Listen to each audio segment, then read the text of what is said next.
We never know where life will lead us or what may hinder us along the way. But while every day can feel like one big question mark, it doesn't have to. With the right insights, strategies, and solutions from Western and Southern Financial Group, together we can look ahead to leave the unknown behind.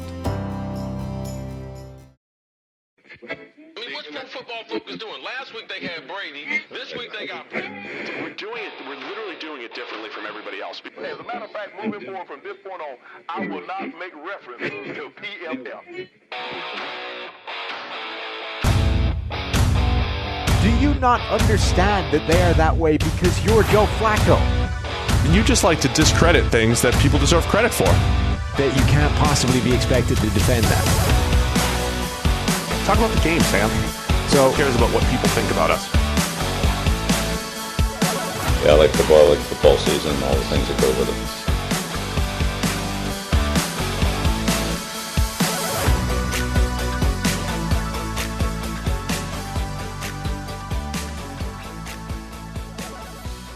Welcome into the PFF NFL podcast. Steve Palazzolo, Sam Monson back here reviewing all things Week 8. But before we dive in, special shout out to our friends over at Monkey Knife Fight. What a deal we have here. All first-time depositors at Monkey Knife Fight that put at least $20 into their account while using the promo code PFF will receive a free PFF Edge annual subscription. That's right, $40 of value for just $20, and you'll get the opportunity to turn that $20 into even more money playing daily fantasy and prop games at one of the fastest-growing fantasy sites in the country. Go to Monkey Knife Fight right now. Deposit your $20 with the promo code PFF today. Receive a free PFF Edge annual subscription.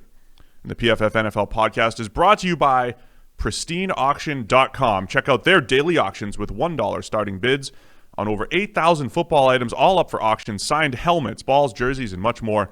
Pristine Auction guarantees authenticity on every product. Use the promo code PFF for $10 off your first invoice. Promo code PFF at PristineAuction.com. Sam, it was a crazy week, man. yes, madness. I mean, I knew things were headed in a weird direction when I've been drafted into cover for Michael Renner, young Renner, who has had himself some COVID scrapes for the PFF live show. So I was in here on the Sunday, and all anybody's talking about is the weather, because a lot of wind, a lot of rain, craziness. And like, all right, we're headed for some nuts today. Like, there's going to be some mad results, some craziness. And actually, ironically, a lot of the games where the weird results popped up wasn't anything to do with the weather, but weather definitely affected some of them. And this was a game, or a weekend, of some definitely bizarre games. Weekend. The weather definitely does affect the pass game, and sure. And that's why I'm always talking about domes and indoor environment. I mean, those controlled environments versus having to deal with the elements. It's specific days, right? Like, yeah. Yesterday, when I woke up yesterday, the wind was like battering the side of the house, and you could hear it for essentially the first time this winter. This season of bad weather. Like, and it's different, right? Those gusts of wind make a difference where the ball's going to end up, and if they're happening consistently through a game, it's definitely going to affect it, depending on the quarterback more than others. We'll get to that. We'll start on Thursday Night Football. Ages ago, the Falcons defeated the Carolina Panthers. I think ultimately the underachievers crept back toward average and the overachievers crept back toward average. That's my takeaway. Falcons were underachievers coming in, and the Panthers, I think, had been overachieving, as we said in the preview pod. Yeah, I think a couple of things happened. One, Matt Ryan and Julio Jones showed that they're still a connection that can not just function, but be really good and be part of a rebuild there. This idea of tear it all down, strip it for parts, flog it off, start from the ground up. They don't need to. Their foundations of a good team are still there in Atlanta, of which Matt Ryan and Julio Jones are two foundational pieces. You can build around those guys pretty quickly and put this thing back on the right track. They showed that. And of course, it wouldn't be Matt Ryan to Julio Jones if it didn't also feature a spectacular failure to find the end zone somehow. Yeah. Despite putting it there. That's what Julio does. Yeah. And then the other thing that happened, I think, is the Teddy Bridgewater turnover-worthy plays actually hurt this time. That's what you had been saying, right? Yeah, I mean, like he'd been sort of living a little bit of a blessed existence. Hadn't been punished for all the turnover-worthy plays in his game, and he's been making more of them than I think A, you would expect from Teddy, and B, that he can, given his style. Right? He is a relatively conservative quarterback. He's not enough of a gunslinger to offset a large number of turnover-worthy plays. So if you're going to have like 2 in a game, you need to get lucky, because if you're going to have those turnovers, that's where you get in trouble. Yeah, Bridgewater on the season has only 3 games graded above 70. He's kind of fluctuated back and forth, a bunch of games in the 50s and 60s in between that. And he was one of those guys, when you looked at the numbers, they were a little inflated coming into the game, I would say.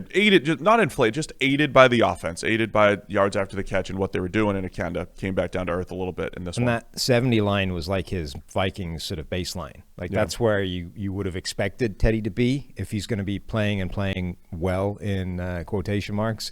He's not really been at that level. He's done some nice things, and I know the offense, I would say, is probably less talented overall than previous situations. But yeah, Teddy, as great a story as it is, he hasn't played at the level that I think he's capable of playing, which I guess you could look at as a good thing, in that if he ever does, stop making so many turnover-worthy plays and actually find that level again, there's more to come. All right, let's get to some of the biggest games from yesterday, starting with the AFC North. Pittsburgh Steelers remain undefeated, defeating the Baltimore Ravens. Yes. Were you surprised by the way this one played out? No. I think this went exactly the way it was supposed to, which is it was fun because it was a game of defense. Both teams have pass a defense at least. Yeah, both teams have a defense that's sort of set up to stop the other team, right?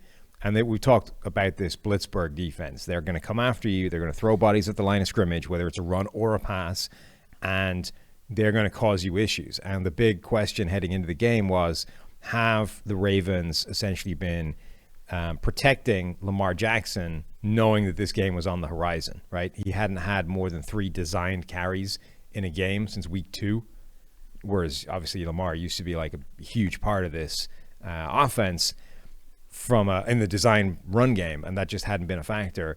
That changed in this game. He was a much bigger part of the designed run game, but it didn't matter because Pittsburgh, he wasn't able to neutralize what the Steelers were doing. That was the sort of question heading into this game. Is Lamar the one thing that can invalidate everything you're doing on defense, or is the fact that you're going to throw all these bodies at him going to stop even Lamar? And it kind of did. I mean, the Ravens moved the ball on the ground. It really did come down to a ton of turnovers, and Lamar was really bad from a pass game standpoint. Yeah, but it's the difference between unforced and forced errors, right? Yeah, I mean, so if you pressure a guy that much, you're going to cause him to do some dumb things. Something's off, though, with Lamar compared to previous years. I mean, coming out of the draft, and then even last year, we were like, look, this narrative that he just likes to scramble around and make plays, it's wrong. You guys are wrong. That's not what we see on film. And it was true. He was a guy that loved to sit in the pocket and go through progressions. He is not that guy right now. And not every first read is perfect. He had the pick 6. Actually, that was kind of a little bit late in the down, but he had a pick 6 early on. Bit of a blind spot for underneath coverage yesterday. That was something he had showed in Louisville. But to me, the most concerning thing is he's not the guy that's going from front side to back side, working through his reads. His first instinct is to move, is to scramble, and that's not normally him. So is that, trust in the offense, playmakers getting open, or Lamar trying to play hero ball? I think that is what the thing I feel like I was right about coming into this was saying it was a Lamar game. This is going to be like the game is on his shoulders here this week. The thing I was a little wrong about was the fact that the Ravens were able to run the ball against that Steelers defensive front. I thought the Lamar game would be just more keepers in his hands, and then, does he make the big time throws or turn it over? That's what played out. But I've got some concerns about, how he's regressed here from a pass game standpoint. Yeah, I mean, I think they're fair, but I also, again, I do think that this defense was cut out or was set up to make that a problem. It was going to be a Lamar game from a passing standpoint, but not in the sense that you have all day to sit back there, go through your progression, find an open guy and hit him. You actually needed to have designed, schemed essentially calculated deep shots and play action hits over the top to take advantage of what this defense will give you, which I think is those bigger plays deeper down the field because they're sending so many bodies at the line of scrimmage to blitz. So he was never going to have like all day to just sit back there. He was always going to be under pressure. But it was like the Titans game, right? Eventually you're going to have those play action shots and you're going to be able to hit some big plays and punish them. They just weren't able to get that done. So you've got, again, pick 6 early on. Robert Spillane, man, making some plays. I mean, he wasn't perfect. It was funny because I watched how well he broke on that ball. I mean, short area stuff, he looked great in coverage. That's the linebacker for the Steelers who is taking Devin Bush's spot. Now, also at the end of the game, the Steelers traded for Jets linebacker Avery Williamson. I think that's a pretty good move just to add some depth where they don't have it. But Spillane played pretty well with the pick 6, had another pass breakup. But I had to look up his measurables. I'm like, wait, did people miss on him because he's such a good athlete? He was a below average athlete across the board in his combine testing. But short area stuff yesterday, including the pick 6, was really impressive.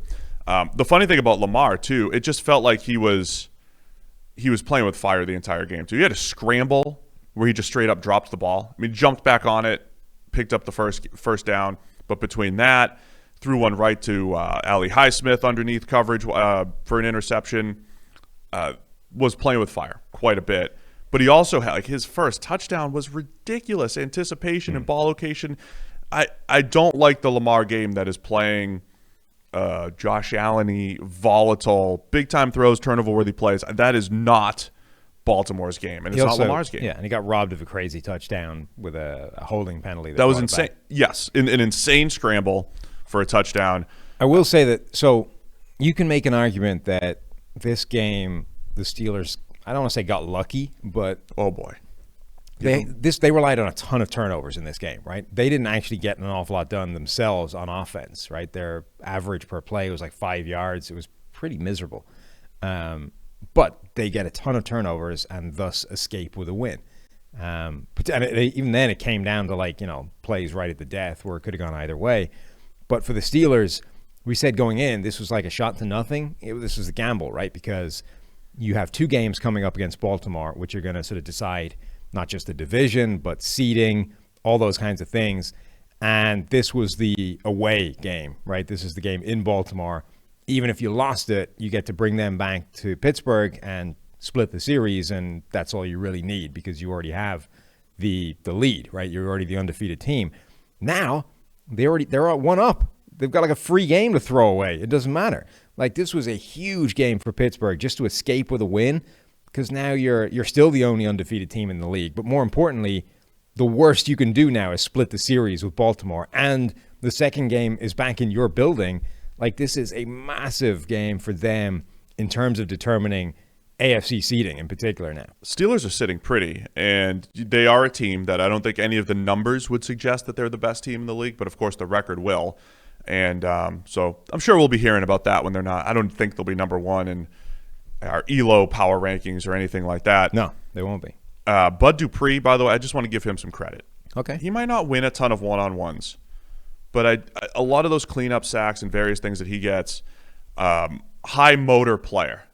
I mean, the guy, he plays hard. He's very well suited for this defense. Yeah, because you get a lot of opportunities and all that stuff to be freed up and all that. But with Bud, he had the strip sack, which was like the whole play was him blowing the whole thing up. He knocks the tight end off his route, causes hesitation from Lamar. He's unblocked, or he comes around the edge, forces the fumble, recovers it. I mean, it was a great play. I mean, those are the types of plays, again, that the Steelers were making. So while TJ Watt is a much better down-to-down player and had more than twice as many pressures as Bud in the game, Dupree is a nice complementary piece that plays hard and stumbles into some sacks, but he also earns them by the way he plays. He's a really interesting player for them going forward because I think he's quite valuable to this defense, right? We've talked before, the way they scheme guys up one-on-one, it's a similar situation to those players that Baltimore are able to generate one-on-one matchups with all the time because of the blitzing they do.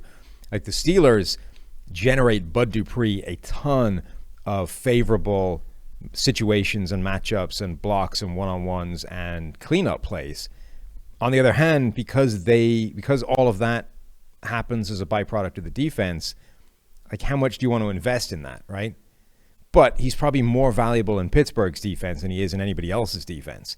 Did I say Ali Highsmith? I meant Alex Highsmith from Charlotte. But that's the guy that they drafted to potentially replace But for Bud, like, in that area. so if you're another team, you probably don't want to pay him big money because you're not going to be able to put him in the same favorable situations. The Steelers are the team that potentially would want to give him the most money. On the other hand, they're also the team that understands how much of his production is essentially schemed up by other things. So in a weird way, nobody should want to pay him that much money. It's a bizarre sort of contract negotiation that's going to be. This is Matthew Judon all over again with the Ravens. Yeah, it is, but in a slightly, I think, different way. But the similar idea. Same but different all at the same time. Yes. For the Ravens, Ronnie Stanley signs a massive contract since the last time we met. Huge left tackle contract, and then hurt early in this game, out for the season. So am I going? Is it Dr. Sam again? Yes. Okay. So immediately comes out and it's like done for the season with I don't know what the wording was, but significant, serious ankle injury, which means it's broken, right? This is the only thing you can know that soon after the game, because if it's ligaments, you got to give it the MRI to make sure and get it confirmed. That doesn't happen until the next day. It means it's been X-rayed, and it means whatever in the X-ray they've seen is catastrophic enough that they've immediately ruled him out for the rest of the year. So it's some kind of bad break to the ankle. So says Dr. Monson, MD. Actually, I probably shouldn't do that because that's my dad, and he actually is an MD. That's we already know that he's out for the season. Are you trying to? No, I'm saying that like that's you just knew it because he's out for the season, which they have said it has to be a bad ankle break because we don't know specifically. Because that's the only thing you could rule out the rest of his season so declaratively. Can't wait till you're proven right on that. Thank you. We send our best to Ronnie, though. That was he is really happy that the guy got paid because yes. I mean, dude, that could have happened a week ago, and the guy's now in a really tough contract negotiation spot. Instead, he gets his money, and good for him. I have an alarm to wake up. Apparently, yeah. He was on his way to free agency. He did get paid. I am glad he at least got the contract before, as you said. So yeah, Pittsburgh remains undefeated. They could be sitting at 10-0 the next time these two teams meet again. Big Ben, you talked about the passing off, or just the Steelers' offense in general, real quick. They really struggled connected on passes down the field, but a really nice pass for what essentially was the game-winning touchdown from Ben. So that just feels like what the Steelers can win games in different ways. I mean, that's why they are where they are. They can, but this is a couple of weeks in a row now where their offense has looked a little bit listless, and Ben in particular. Like we were sort of praising this a while ago as, you know, he's become this game managing facilitator, and this is great because the offense is still going fine. And, you know, he's unusually well suited to be able to transition into this role late in his career because he started off that way, you know, as opposed to a quarterback that's always been the guy. But now, after a couple of weeks of it, it's like, well, you know, the offense hasn't actually been doing that well. And if he doesn't have anything more in the tank, maybe this is actually a cap to what they can do on offense, and it's a little bit more concerning than it is encouraging. So, yeah, it's on a delicate balance at the moment about whether that whole thing is a good or a bad thing for the Pittsburgh offense. But the good news is their defense is still like terrifying, and that's going to help them go a long way. All right, let's move on to the NFC North, and there were some surprising outcomes. Yes, this week. Madness. This is one of them. The Minnesota Vikings upset. This is ridiculous. The Green Bay Packers. Now, hear me out here. It's not ridiculous. It is. It's ridiculous. It's not ridiculous. It's absurd. I think if we look at this from a 30,000-foot view, right, the Packers have been so clean offensively this year. Were they really going to be able to keep that up? The Vikings, every week I'm trying to remind you that they're not as bad as they look. Now, all that said, I don't want to say I've never seen this because there have been, you know, the Eagles, skill position players the last couple of years, the injuries that they've dealt with. Rarely do you see injuries attack a position group as ridiculously as the Vikings have been attacked. Which was already ridiculous on paper before the injuries hit. It was bad, and then a guy's got hurt. Your Honor, I would direct you to Defense Exhibit A. a message I received from a Mr. Stephen Palazzolo at 3:47 p.m. on Sunday, November the 1st, who, spelled in giant capital letters, is actually playing in the Vikings secondary. And Besides the safeties. Right. You've got two great safeties and then a bunch of cornerbacks that they just dragged in off the street like yesterday.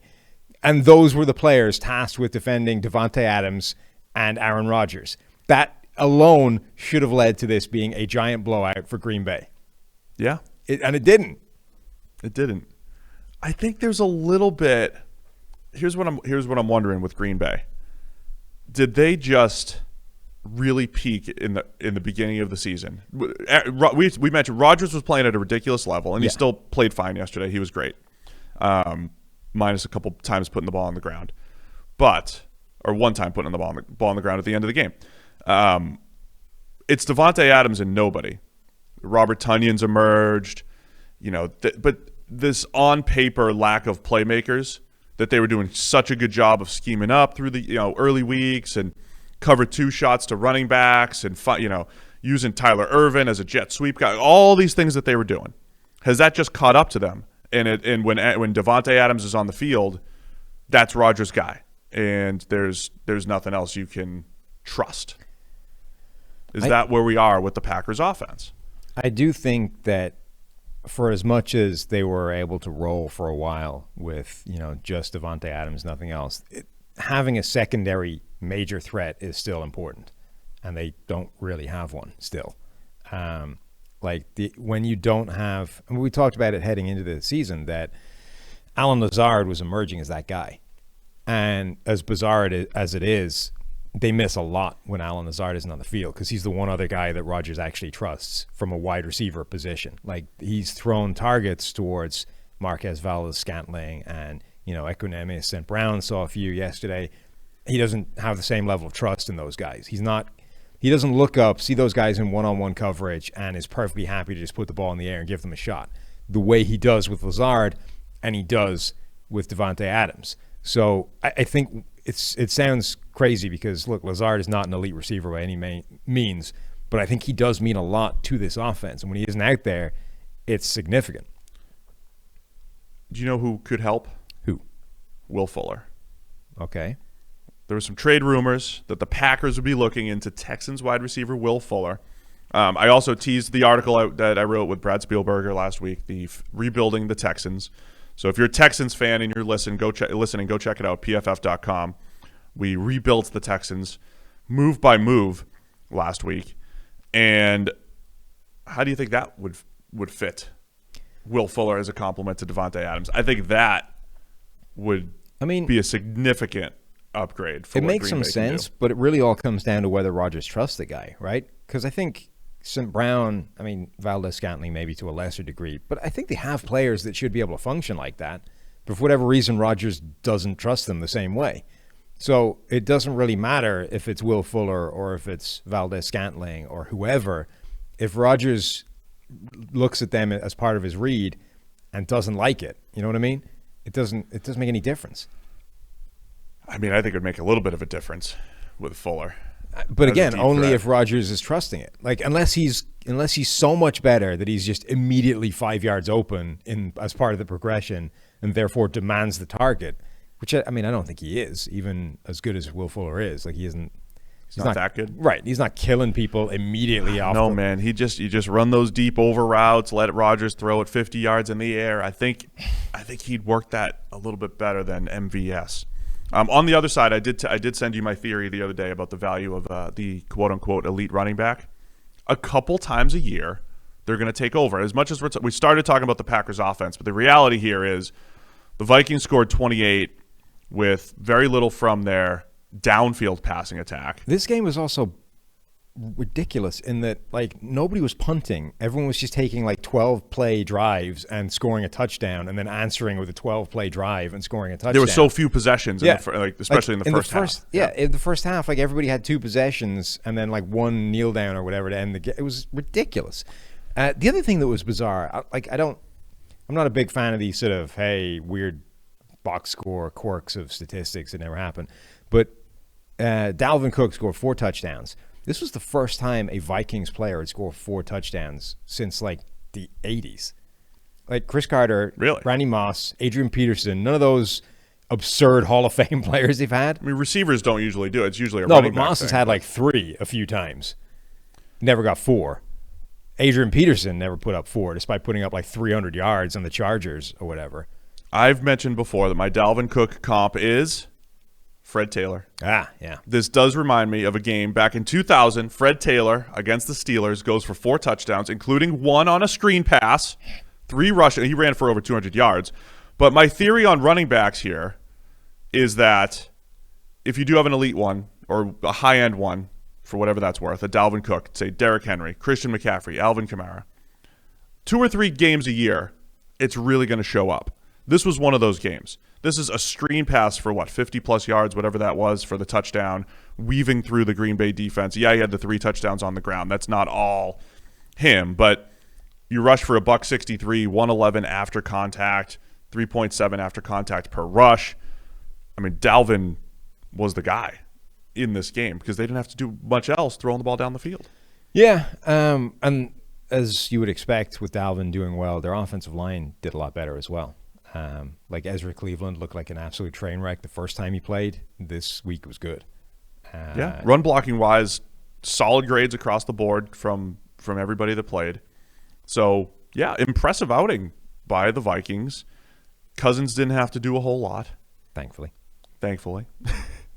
And yeah, I mean, it just felt like one of those games where, again, like Rodgers is playing pretty well, but there's something that every time there was so many just 4th downs and key plays where the back end of Zimmer's defense did just enough to make Rodgers hold the ball, throw it away, whatever, that kind of a classic Zimmer defense, even though it was stitched together and, Band-Aided. For Green Bay, Kenny Clark clearly isn't back to being 100% of himself. He hasn't looked like the same guy since he's come back. Where the hell was last year's Zadarius Smith? Or this whole year? Like he led the league in pressures last season. He was genuinely elite as an edge rusher, as a pass rusher, had 93 total pressure, something like this. But one of the things when we were trying to rank players in the offseason, like the PFF 50, the best players going into the year, it's like, what the hell do you do with Zadarius Smith, right? Have 1 year where he's like the best pass rusher in the NFL outside of Aaron Donald. And then everything else is like, I mean, it's all right at best.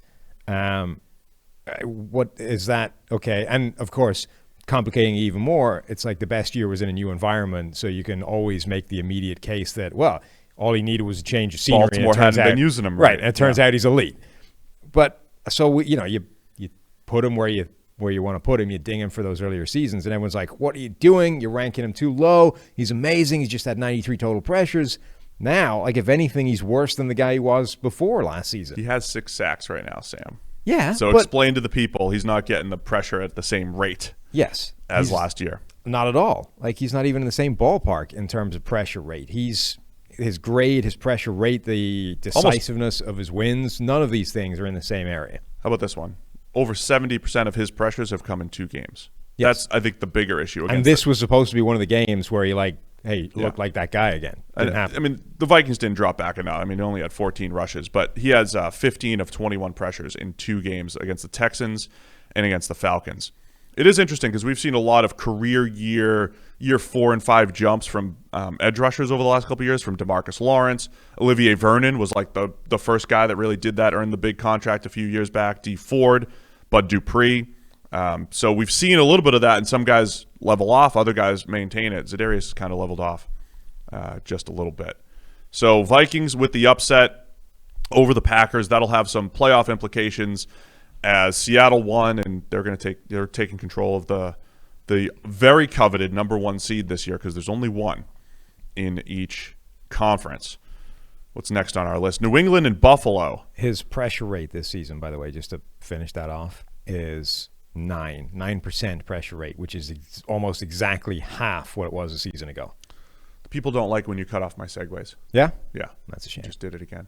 It's okay. I was doing it to add some more information. It wasn't even a segue. I just announced the next game. I know.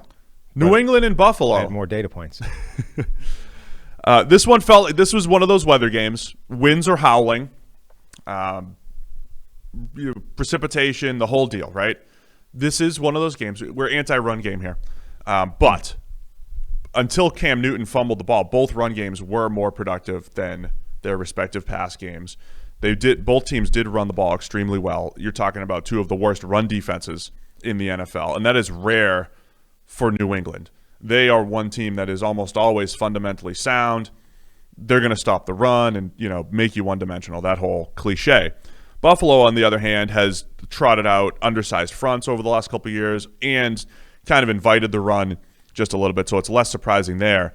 But this was a game where the O-lines looked pretty good, the running backs looked pretty good. Another one that came down to turnovers. I mean, the Patriots are in field goal range. Or the critical turnover. Yeah. Critical turnover. Justin Zimmer with the forced fumble. Ferris State's own. Journeyman Justin Zimmer with the not strip sack, but the fumble. Great play. Chasing Cam Newton. Yeah, great play by him. Really was a genuine game-ending play. So both teams in this game averaged two yards before contact per play. That puts you in the top 5 of the NFL in terms of league or season-wide, right? 4 teams heading into this game were 2.0 or better yards before contact per play, of which the Patriots were one of them. So we were saying heading into this game, it felt like the game, right, where the Patriots would just run the ball like 40 times and try and win that way.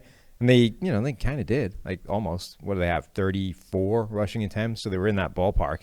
And it was working, averaging 5.5 yards per carry, 2 of which came before contact, another ton after contact. This was the game it was supposed to be, and it almost worked. But you got to hold on to the ball at the critical time. And the thing is, I saw the Zoom interview after the game, and Cam Newton's taking all the responsibility, saying, I just got to protect the ball better, carry it high and tight.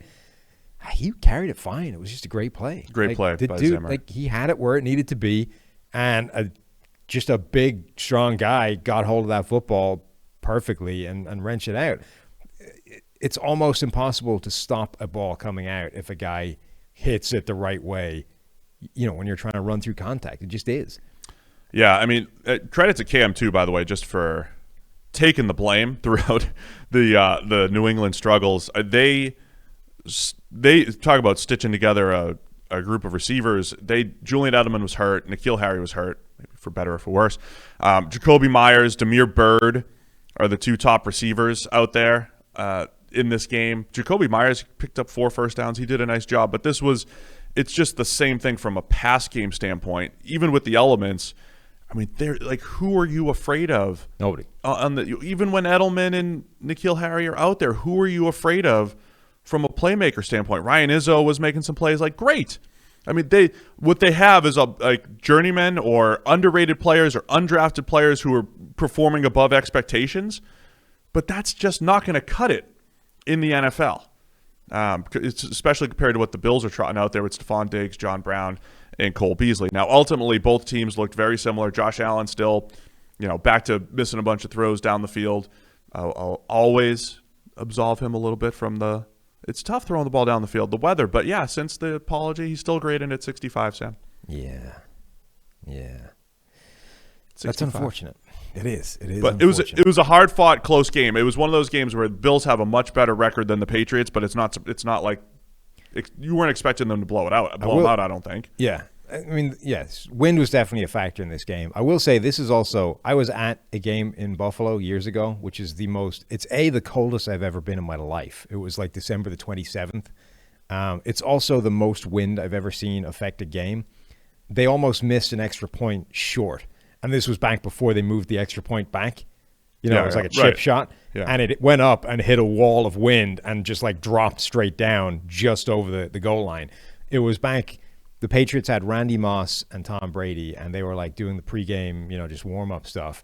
They were stood 10 yards apart from each other and almost couldn't complete passes. That's how windy it was. So the wind, when you put whatever about it, the wind was not that strong yesterday. But when you put the ball in the air deep down the field and you get a gust, even if it's not strong, the gust will move that thing 4 or 5 yards in any given direction. That's a significant problem in terms of accuracy deep down the field. Yeah, and here's what I'll say about that, right? I mean, it's about the pass game. Between this game, the Saints and Bears game, there are times when you have to find other ways to win. So I want to give the Bills credit. It's Zach Moss, the rookie running back, forcing 5 missed tackles on his 14 carries, the same stuff he was doing at Utah. Devin Singletary, those guys both ran the ball well. That's how the Bills sustained offense and scored in the red zone. Josh Allen with a QB draw on the goal line. That's how the Bills won this game. What do you take out of this game from the Patriots' point of view? So for Buffalo, obviously it's great. You get the win over the Patriots, which was like your only real threat, I guess. I don't want to dismiss Miami outright, but it would be a massive shock if Miami ultimately. Miami's a threat now, man. Yeah. So I'm not dismissing them outright, but it would be a massive shock if Miami really challenged the Bills for the division down the stretch. Is that fair to say? Yeah, I mean, I think the Bills are a better team. Right. So, but the Dolphins are the second best team in the division. Fine. But going into this game, you would have expected New England to be the only real threat to Buffalo, right? If they lose this game, suddenly New England are like, creeping their way back to 500. And with all the legacy knowledge that we have of New England, you would be at least nervous if you're the Bills. Instead, they effectively squash that threat. The Bills take control of the division for sure. And now if you're the Patriots, like, what does this mean? You're back. Your 2 wins. You kind of suck, but they're close to winning. Currently picking in the top 10. Yes. The Patriots, and here's the most telling thing. Bill Belichick in an interview on Friday, and the headline was that Bill Belichick blames the salary cap for lack of depth. There's nuance to the discussion, but very rarely does Bill Belichick add any nuance to the discussion. We got to play better. We got to coach better. That's it. That's generally his answer. He actually went out and said, we're lacking depth because we had some opt-outs. We've had some injuries. And we were up against the salary cap. We went for it, essentially, the last couple of years. They have dead money that they're paying Tom Brady this year, right? This goes back to before the season. We did say this is the most un-Patriots-like offseason in that they've got dead money, right? That they're dealing with, and they had some opt-outs, and it's just not a good roster. Even if you brought Tom Brady back, like, are they actually the favorites in the AFC East? Essentially, it's just not a good roster. So it's Bill Belichick, or who, if you want to call this is more of a failure of Bill Belichick, the GM, than it is Bill Belichick, the coach. The roster plus a little bad luck between opt-outs and injuries have crushed this team. You could also say the injuries, like 33-year-old Julian Edelman's hurt, big shock. That's a team-building issue, the fact that you haven't replaced any playmakers, or that you drafted N'Keal Harry over Deebo Samuel and A.J. Brown and DK Metcalf. That has all added up. The dead money thing's actually kind of funny. They have almost $20 million tied up in, like, Tampa Bay's receiving connection. Like, Tom Brady to Antonio Brown is like almost $20 million of dead cap money for them. They've got $3.2 million in dead cap money to Steven Gostkowski. Really? Yeah. So Michael Bennett is another $2 million. Like, the players actually on the list of their dead cap money are kind of funny. So look, if you go back to, like, way back before the Patriots won their 2 out of their first 3 games and almost beat Seattle, you go way back and it's like, look, it's a transition year. Yeah. They might be tanking for Trevor. They might be rebuilding and all this stuff. That's kind of true now, despite how good they looked through 3 weeks as a team. People, and we were probably in the boat, got carried away with the start of Cam Newton and the difference that he could make to what everybody expected to be a fairly crappy roster heading into this year. Like, if Jarrett Stidham was the starting quarterback, there was a genuine thought that this team could be tanking for Trevor Lawrence, like institutionally trying to tank. All they did was change Jarrett Stidham for Cam Newton, and Cam Newton played well out of the gate. So it's like, oh, well, they're back to the playoff contending team again. It's like, no, I mean, they're bad. Like, Cam Newton doesn't take that and turn them into a playoff team. I thought they'd be good enough against some of the bad teams, but it goes to that disappointing effort against the Broncos, crushed by the San Francisco 49ers. I still don't expect them to be like, I don't expect them to be picking in the top 10, I think, by the end of the season. Oh yeah, they'll win more games. They still have the Jets twice. Yes. So Buffalo in a commanding lead in the AFC East. Let's go to Chicago. New Orleans Saints at the Chicago Bears. This game goes to overtime. This was a crazy game. I thought it looked, Nick Foles hits 2 deep balls early on, and I'm like, all right, maybe this is the Nick Foles game. Instead, how'd that go? If you take our intro and our intro to the podcast with your, kind of making fun of Joe Flacco and his obliviousness in the pocket. That was Foles yesterday. There was just so many plays. I always joke that he loves to just invite pressure and get hit while throwing. In this one, he didn't even start his motion. It was just taking too many sacks late in the down. And then on the other side, Drew Brees throwing the ball outdoors. Ugly. Brees, the underrated part here. Brees threw what should have been a game-ending pick six in overtime by Roquan Smith that was dropped. Yeah. Oh, yeah, he did. It wasn't a good ball. Roquan did get away with quite a significant grab to make position on that. Like, it was an out, and he did that whole grab him by the hip and slingshot yourself in front of him thing. Like, he should not have been able to undercut that route from where he was if it was played honestly. Now, they didn't flag it, so if he had caught it, it would have counted and it would have been a pick six. On the other hand, I think you can look at that and say that isn't as bad by Brees as it looked. Yeah, I mean, it was – Foles had multiple turnover-worthy plays, also had some drops in there. I mean, I think it was just ugly both ways, but a competitive game. The Saints offense very much driven by just the underneath stuff and yards after the catch. Over 63% of Brees yards coming after the catch. What do you make of this for the Saints? I mean, I think ultimately it's just they battled their way through and they're still in the thick of it, and they're heading to Tampa Bay next Sunday night to see who's going to, take the lead in the division. It's true. That is what's kind of fascinating by this is when the Saints play badly on offense, it looks really terrible, and we're like all set to write it off, and it's like this can't go anywhere, and yet they still kind of put up points and win.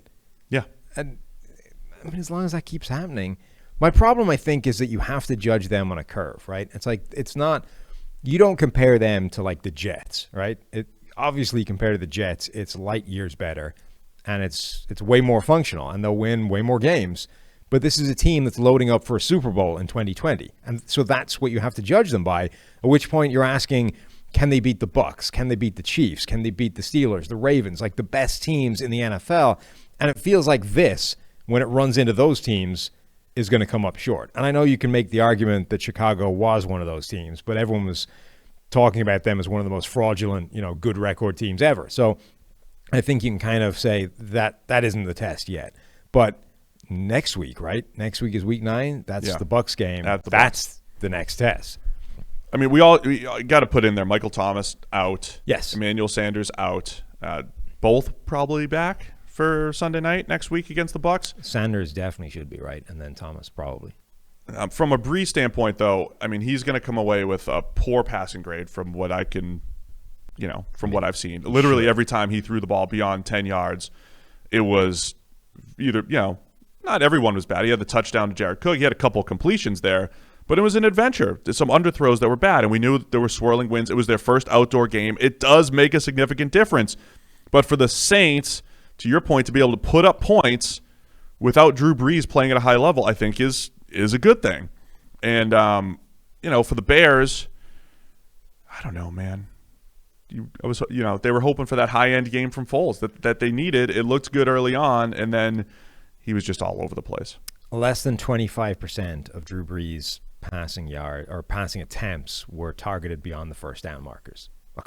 Less than a quarter. Yeah. And I know playing defense isn't as simple as, well, just throw 8 guys across, underneath. But, they had a busted coverage where Kamara runs for They had Khalil Mack covering yards. Alvin Kamara. That's just bad. In the first half, Brees didn't target a receiver until his, 15th throw. And late in the game, they had it figured out, right? Late in the game, they're running like a swing to Alvin Kamara, and they've got 2 separate linebackers tearing after him into the flats. That makes sense. Dropping Khalil Mack into coverage to try and pick him up in the shallow zone is just a dumb idea. That's stupid. This guy makes defensive backs or linebackers look ridiculous when he has a two-way go. Why would you ask a dropping edge rusher to contend with that in a shallow zone? That's just it's asking for exactly what happened, which is Kamara to just go, thanks, pick it up and bury himself deep into your secondary. Kamara, he's another one of those running backs, man. He can I don't want to say take over games, but he's going to take plays that should not be positive plays and turn them into positive plays, and that's been a huge difference. That is their for offense the Saints right offense. now. Their offense right now is get it to Kamara in space, ideally, and hope that he picks up all the yardage that you didn't pick up in terms of average, in terms of depth of target, right? 3rd and 12, we'll give it to Kamara at the 1 yard line and hope he makes 11. And most of the time he is. That's the crazy thing. It's working. The other thing is, like, the Taysom Hill package it's just funny. I enjoy it. He had a couple conversions. He had the catch as well, big catch. He did have a big catch over the middle for a touchdown. I think that's really where, from a Bears perspective, they lost the game. From a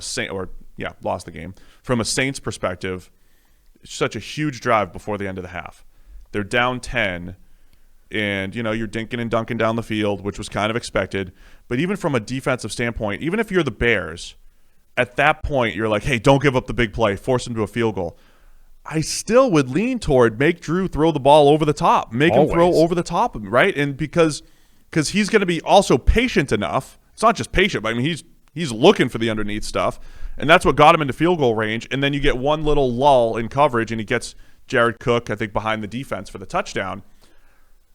That was a bad drive for the Bears. A nice drive by the Saints, but it just felt like worse defense by the Bears, allowing that to happen at the end of the half, get the Saints back in it. What the hell got into Javon Wims? Yeah, he kind of came out of nowhere and hits Chauncey Gardner-Johnson. Not just hits, like really almost like warned him that he was hitting him with a little slap, and then just went swinging crazy. It's one of the most ridiculous things I've seen on a football field. Also, as if either Trubisky or Foles wasn't depressing enough. At one point, the Bears broke out both of them. They did. I mean, here's a question. Would you rather have both Nick Foles and Mitchell Trubisky on the field at the same time, or neither of them? I mean, if it's neither of them, who's next? Line up Cordero Patterson as a Wildcat quarterback and have neither of those quarterbacks on the field. Ugh. Give me Foles and Trubisky. Madness. Give me Foles and Trubisky.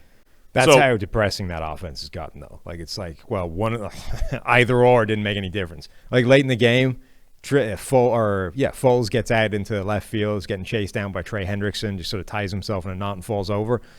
And Troy is like, that's where you miss Mitchell Trubisky, If you're ever pining for what Mitchell Trubisky once brought to you, things have gone in a bad direction. That's what I'm saying about Foles, though. Too many plays where the internal clock turned into an hourglass. I mean, I think ultimately the Bears are regressing back into what they are. And the Saints, I think the bottom line is what you said, right? Good teams find ways to win. It's the same thing we're saying about the Steelers. Is this going to be enough against the Chiefs of the world, against the Bucs, against the Seahawks? I don't know, but the Saints have to do whatever they can to at least stay alive. Yeah. For the division win, for the division lead in the South, and they are. The critical thing for them is, does this offense still look the same when they have Emmanuel Sanders and when they have Michael Thomas, when the rest of their offensive weapons are back in situ? Do they still basically just dump it? Like, is it still 3 yards average depth of target and hope Kamara and Thomas and Sanders make some plays? Or is there more there that they just don't put out yet because they haven't got the players, right? Because I don't think this current offense, even with the additions of Sanders and Thomas, can beat the Bucs or the Chiefs or whatever. But if they have more in the tank and they just can't show it yet because instead of Michael Thomas, it's Traquan Smith or whatever. Like, if there's more there, then you're in business because they are winning games. They're still in a good position. Like, they are getting through this horrible spot of not having weapons and still winning. They are. And even if Drew Brees isn't looking good while it's happening, although this game didn't look good. Before this game had been like the number one graded quarterback for the last few weeks. But that, so it's potentially a good thing that they're managing to muddle through this without their offensive playmakers. But it's only a good thing if there's more there when they return. All right, let's go to the Los Angeles Rams at the Miami Dolphins. We spent our entire preview talking about Tua. Yeah.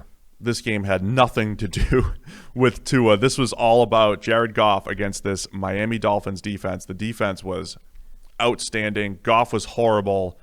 And, man, what a performance by the Dolphins D as far as forcing turnovers and really winning this game. Yeah. So my prediction going into this game was that we would come out and the narrative would be the Dolphins made the wrong decision with Tua and Herbert should have been the guy. And it wasn't because of anything we were going to see from Tua, but because the situation they were putting him in was going to be bad and they would lose the game, it would look ugly, and that would just be the inevitable resulting narrative. If anything, the narrative is almost the complete opposite and for no good reason. Like, for nothing to do with him again. Like, first play of the game, like, he gets sacked by Aaron Donald, essentially, first drop back. But then from that point on, like, Miami just had everything go their way, and Tua, as you say, didn't really have to do anything, and they still stomped them. Like, what's really terrifying from a Rams point of view, who, by the way, are now basically good against the NFC East and bad against everybody else. What's terrifying from their point of view is that Flores essentially just went into the bookshelf, dusted off the Super Bowl game plan, and used it again, and it had exactly the same effect. The Rams seemingly were confused and shocked and had no earthly idea what to do with this, despite having been beaten with it on the single biggest stage they've ever gotten to. That seems like a problem. Yeah, man, it was ugly. Man. There was 5 turnover-worthy plays for Goff. What do we have, 2 actual interceptions? Yeah. A few fumbles. The worst throw he had was you talked about the dusted-off game plan, 0 blitz, and Goff throws what should have been a pick six dropped by Eric Rowe. What's wrong? I have no cough button. Oh, me neither. I had to cough, too. Can we get some cough buttons in? I'm just kidding. It's too late. Forgot the cough buttons. I mean, so here's what the Rams offense was earlier in the year. Jared Goff was one of the highest graded quarterbacks in the NFL. And again, our grade construction is important. Are you getting a ton of positives? Are you getting just no negatives? For Goff, it was almost no negative throws through 4 weeks. And it was just well protected. It was rollouts and screens, and it was just the safest stuff. Now, they have not been able to protect him, game flow wise or whatever it is. And it's ugly, man. Once they were unable to protect him from a game plan standpoint and not play the NFC East every week, it has been ugly. This is a concern for the Rams. Their defense is still playing really well, by the way. And our guy Seth Galina did a nice job breaking down their defense on the website on PFF.com last week about some of the unique ways that they're playing on early downs and playing the run with 2 high safeties, all these different things that they're doing defensively. But if the offense plays like this, it doesn't matter.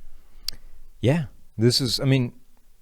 It was bad generally, but the idea that they used a game plan that's a couple of years old at this point, and you should have at least figured out an answer to, and you were equally as bamboozled as the first time, massively concerning. I know you need a certain type of personnel to do this, but we talk all the time about, is that a blueprint to beat Team X? And most of the time the answer is no. This actually is a blueprint to stop the Rams, and it's now on tape multiple times in doing so. And not every team can run it. Like, you do need the personnel, but if you have personnel that you think can adapt to this game plan, you can now beat the Rams. A couple of comedy stats, though. Tua had an average depth of target of 5.1, which was the same as Drew Brees in terms of like miserably short. Had an average yards per attempt of 4.2, which is less than Ben DiNucci. So those are both extremely low. Again, just backing up the idea that Tua didn't really do anything in this game. Yeah. Here's a hilarious stat.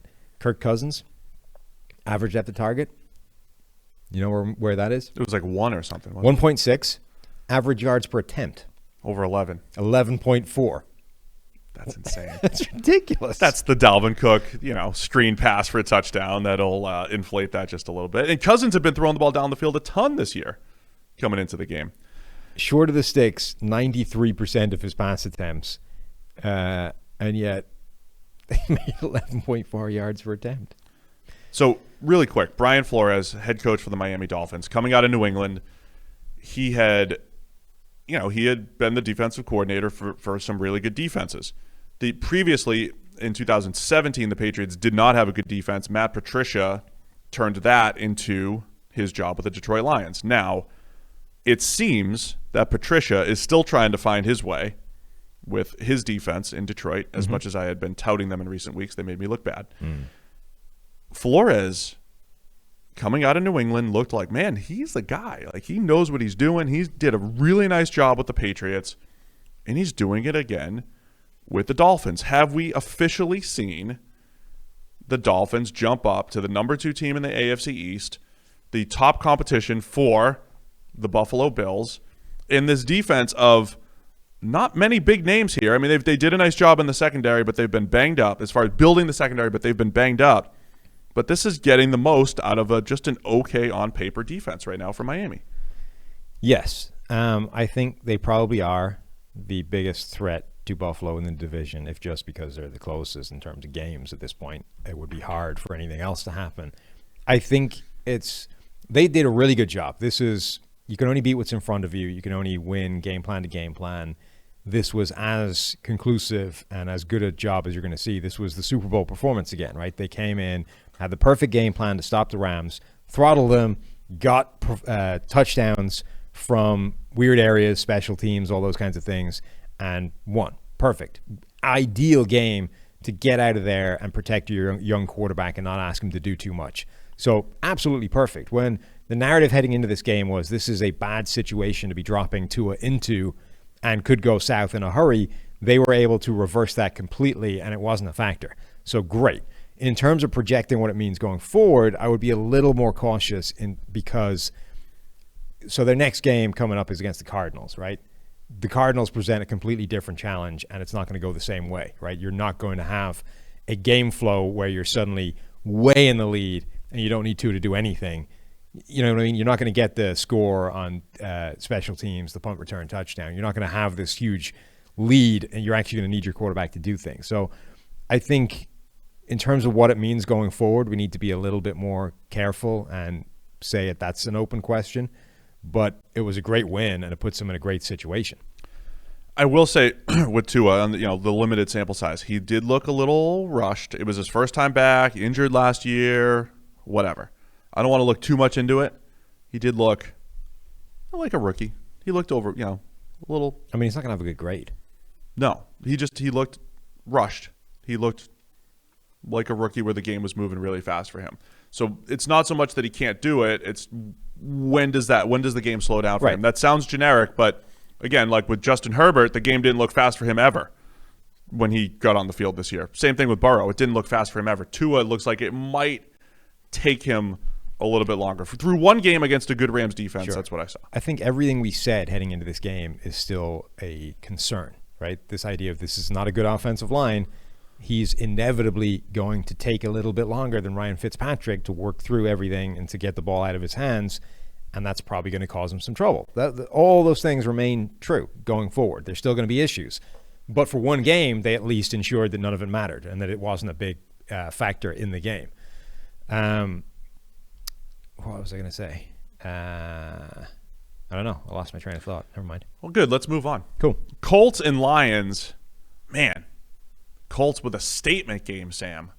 A statement game. I thought the Lions had turned a corner. I think you convinced me. You talked me into it. Yeah. I just said their schedule was looking nice and they would be in a good position in a few weeks' time. I got fooled by 1 week of high-end Matthew Stafford. Got fooled again. 7 straight years, Steve, fooled. Not just you, everybody. I mean, Stafford is the new Jay Cutler. This next year's the year. Oh, man. There were points in his career where he was very Jay Cutler-ish, and it seemed like he had gotten away from that. But, yeah, this was a Jay Cutler regression. Colts, death by 1,000 crossing routes, as I said. That's Rivers. That isn't the Colts. It's Rivers. Death by 1,000 crossing routes. And then he just drops a dime to Jordan Wilkins for a touchdown. I mean, that was the Colts offense in this one.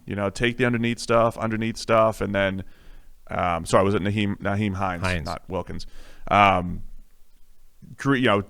that mismatch with him on the outside with Hines. Man, good job by the Colts, and their defense played great. Darius Leonard was making plays all over the field. Colts friend of the show. Did really well. He'll be a friend of the show. He'll make the 101 if he keeps playing like that. He was awesome. Yeah, their defensive front generally will look pretty awesome. Grover, everybody up front. DeForest Buckner made plays. Grover Stewart was making plays. Mm-hmm. Everybody across the board, and Leonard, pass rush with he had a strip sack. He was making plays in the run game and in coverage. Really nice job by the Colts defense. And then Naheem Hines breaking out my new favorite celebration ever. You see that? I did not see the celebration. You didn't see the celebration? No. Okay, so they had this. The first touchdown was incredible because they got it out down the sideline and then made this like absurd spin back inside and sort of span and then stumbled and reached over the goal line for the touchdown. Then did this like gymnastic celebration where he did like a cartwheel into a backflip with a twist. Pretty impressive. And then did it again when he scored that second touchdown, the beautifully lofted pass over the top. So that's now my new favorite athletic celebration. None of this like, group bowling ball thing, none of the sort of giant orchestrated thing. Just one guy doing something absurdly athletic and sticking the landing. I'm trying to catch up with every game at the same time. I don't have time to watch the celebrations usually. You gotta make time for the celebration. As soon as the touchdown happens, it's like, all right, on to the next game. Colts, I mean, I'm impressed with who was making plays for them. Denico Autry making plays as a pass rusher on the interior, on the edge. He was in on 2 sacks. Tyquan Lewis had an incredible sack. He had 2, but bending the edge on 1. This was classic Colts, right? You've got a bunch of guys that aren't really stars making plays for them, plus Leonard, who is a star in the middle of the defense. Kenny Moore, nothing sums up slot corner in the NFL like what Kenny Moore had to do on back-to-back plays. He makes a great play on a post to TJ Hawkinson, big, huge tight end. Next play, he's got to cover Danny Amendola in space and whiffs on the tackle. Playing slot corner is so tough in the NFL. Play to play, cover the huge tight end on a post, cover shifty slot receiver underneath. But more also, Matthew Stafford, man, the pick 6 was horrible. Bad fumble in the pocket. He's still making really nice throws and creating chunk plays. But the turnover-worthy plays, that was what I think did the Lions in completely. Is Matthew Stafford like the definition of a coach killer at quarterback? I haven't heard this term used in a while, but it used to be pretty common. And again, Jay Cutler was the coach killer. I don't know what I would do. That's what I'm saying. If I was, have you reached the point in the front office? All I know is that if Matthew Stafford is my quarterback, I would be frustrated as hell. Well, I was thinking about this the other day. I was thinking we're putting our free agent list together in the coming weeks. Phillip Rivers is a free agent, and Rivers played really well in this game. And again, I think Rivers in a controlled environment with the dome stuff, he can make some throws and he's okay, right? If Phillip Rivers decides to come back next year, would you want to hitch the wagon to Phillip Rivers? Like, would you want to hitch the wagon to Matthew Stafford? Now, they're better than half the quarterbacks in the NFL still, but at the same time, it's like, man, I need a lot of things to go right for this to work out, right? The Colts are the right team for Phillip Rivers this year, right? A team that believed, I agree. Yeah, a team that believed that they were a quarterback away from a genuine run or a shot at a Super Bowl. If you aren't in that position already, like if you haven't somehow found yourself to have a championship caliber roster, but the quarterback situation went to hell, i.e. your franchise quarterback retired, and suddenly you're left with Jacoby Brissett. Like it's a very unusual situation for that to happen. So the Colts to Phillip Rivers made a ton of sense. There aren't that many situations where that becomes true. It's hard to find a landing spot for those guys for that reason. I'm all good with Rivers this year and that setup and, the indoor environment, all of that stuff, right? But, man, they are in that tough middle ground. I thought Stafford helped convince me last year, though, with at least the aggressive style, even if some of it was tough to maintain. The point of being aggressive is you don't have to maintain incredible play. The aggressiveness kind of takes care of itself. You create chunk plays that, you don't have to be great on, your receivers do. So, man, the Lions disappointed. I thought their defense had turned a corner last week. I thought that the offense had turned a corner, and they got smoked 41-21 by the Colts. How hard could it be, AFC South? The Colts are back in it now. Tennessee's losing twice. Let's go right to the Tennessee game. Good segue. Well done. Tennessee loses to the unblowoutable Cincinnati Bengals. It's very hard to get blown out when you win. I'm saying, you can't get blown out by the Titans, who are better than you. We thought that the Bengals were trotting out the worst offensive line in history. They still weren't great, but it didn't matter, man. Burrow played pretty well, and Tannehill's, I think his regression has started, man. The interesting thing about the offensive line, so on paper, heading into that game, that might be the worst offensive line I have ever seen set foot on an NFL field. On the other hand, because you're now that deep into the depth chart, and you're picking up guys in trades, you're picking up guys just cut off the street, whatever. You've reached the point now where if you get a guy get injured from that lineup, there's like a reasonable shot that you upgrade by the guy coming in. Like Quentin Spain came into this game because of an injury. Quentin Spain is probably one of their better offensive linemen now. Yeah. Albeit a guy who's come back from some injuries and hasn't been playing his best stuff for a while. It's still better than a lot of what you're doing. The other thing that I found fascinating in this game, and I hadn't really thought about this before, but on paper, Jeffrey Simmons versus the interior of this offensive line, massive mismatch and a potential major problem, right? Alex Redmond at right guard is probably the best player left on this offensive line. So against certain teams, and it won't work against everybody, and it certainly won't work against a coordinator that understands what you're doing and will therefore adjust. If you are a defense that plays strong side and weak side inside, in terms of your defensive tackle aligns to the strong or the weak side of the formation, you can therefore dictate the matchup on offense. Like you can say, all right, he's going to go up against Alex Redmond every play, not the left side, simply by the formation you pull out there. So if you're that concerned, and they were definitely doing this to Tennessee early, they were keeping Jeffrey Simmons on Alex Redmond by formation, which I thought was actually a really clever thing to be doing. Yeah. I mean, survival, man. They're trying to survive as much as possible. They're trying to let Joe Burrow survive. And even in this game where the Bengals were leading for the majority of the time, Burrow still drops back 42 times. I mean, he is dropping back to pass a ton. And, we talked last week about him and Justin Herbert and, what's sustainable and what's not. We'll get to Herbert in a minute, but Burrow did a really nice job distributing the ball again and getting the ball at the intermediate level. Tyler Boyd making some key plays over the middle. T. Higgins becoming a playmaker. Man, I like it, man. I like the way the Bengals are moving right here. Impressive win for the Bengals with Burrow and their playmakers. I think that is where my prediction before the season was that second half of the season they're going to be a tough team to play because of those reasons. Burrow, getting used to the NFL and having dudes to throw to. And if they can at least keep them upright somewhat, as tough as it is, they're going to be a tough team. I think that's what we're going to see more from the Bengals here in the second half of the year. This was really impressive from Burrow. Didn't have any sort of big major mistakes, had a couple of big plays or big impressive throws in there, and just generally was efficient, right? Put the ball where it needed to go. And we said before we came on air, they just have this group of like contested catch guys, right? Auden Tate, T. Higgins, AJ Green now.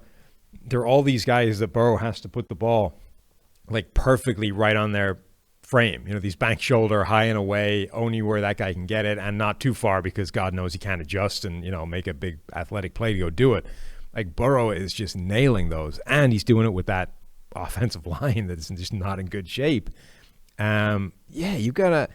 The Bengals are in good shape going forward because of Joe Burrow. Now, that doesn't mean everything else around him is going to be fine and things have, everything is right with the world and the entire franchise is heading in the right direction. But like the single hardest thing in the NFL to do, get yourself the quarterback, I think they've done.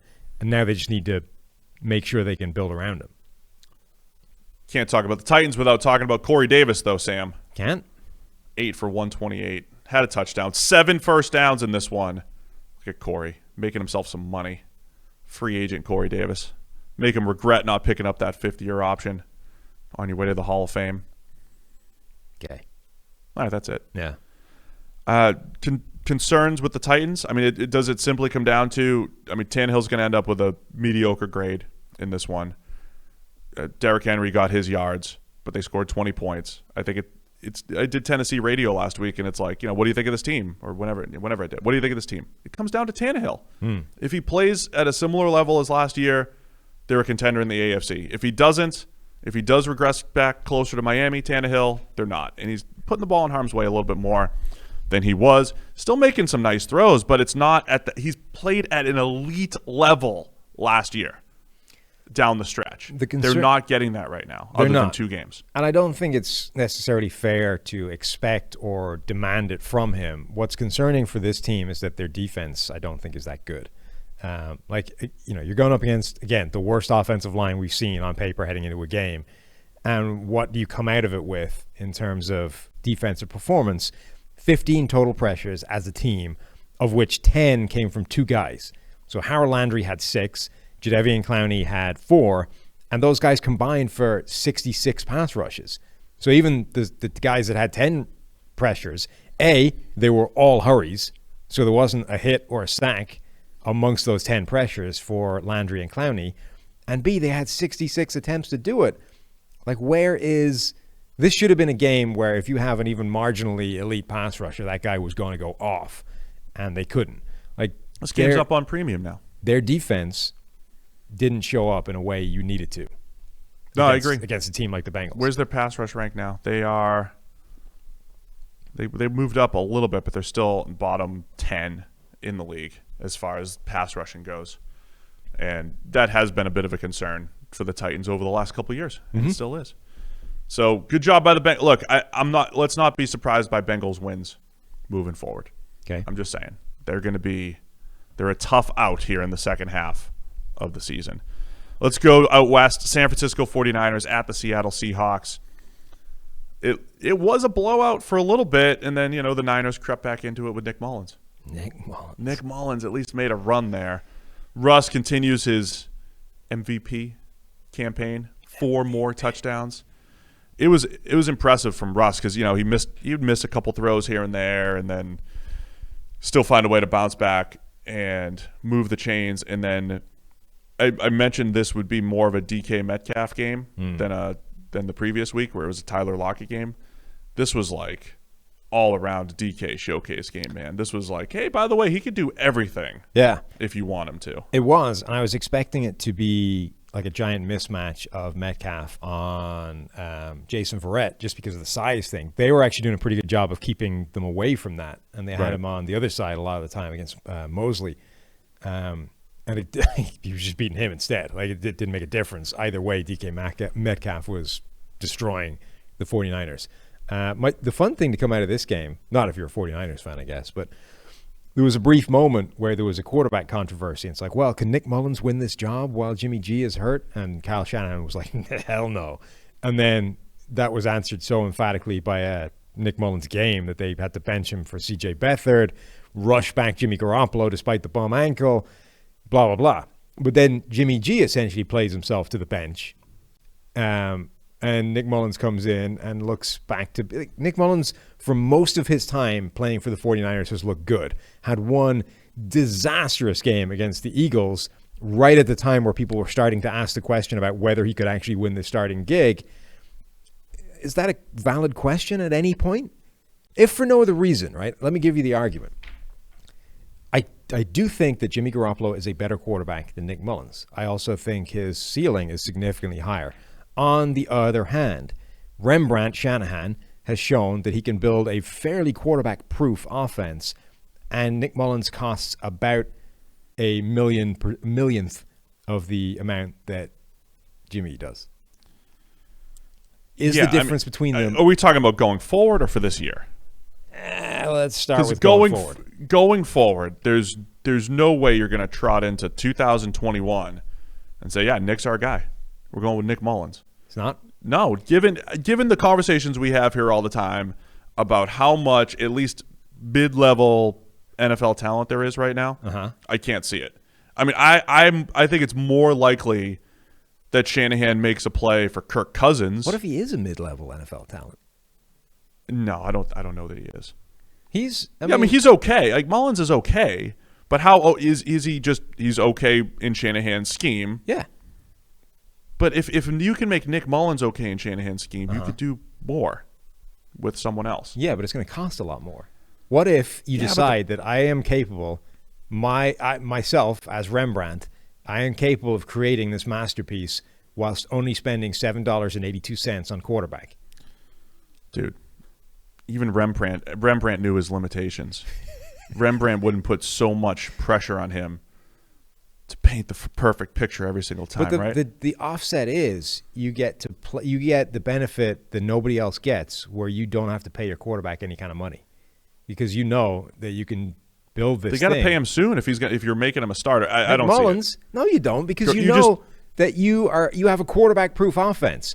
So you go, all right, Nick Mullins, I'm going to make you a starter in the NFL. You might get paid, but it won't be here, right? The second you want to get quarterback money, you're out. I'm going to go to C.J. Beathard. I'm going to go to the next schlep I can grab off the mid-rounds of the draft, and he's going to be the guy starting for $700,000 a season. Like, if you want money, it's not going to happen here. But I might get you in a position to get paid somewhere else. I am going to run this offense paying the quarterback nothing, which gives me $25 million that nobody else has to play with, and I'm going to invest that everywhere else in this team. Yeah, I guess maybe. I mean, that would be how you use Shanahan's skill set. Yes. But that's a John Lynch move, saying, look, it's not a Kyle move. It's like, okay, Kyle, I'm taking advantage of your skill set to get the most out of Nick But Mullins. he's got to buy into it. Like, you're not going to do that. Yeah. The independent. disastrous Mullins game against the Eagles still lives in my brain. Yeah, it was bad. I mean, that's why he's not starting now. Garoppolo's baseline is higher, all that stuff. You need him to get back on track. You know, just the Niners were hanging in there early. You throw a pick to George Kittle. There's a fumble on a kickoff. I mean, everything was going wrong for the Niners early on.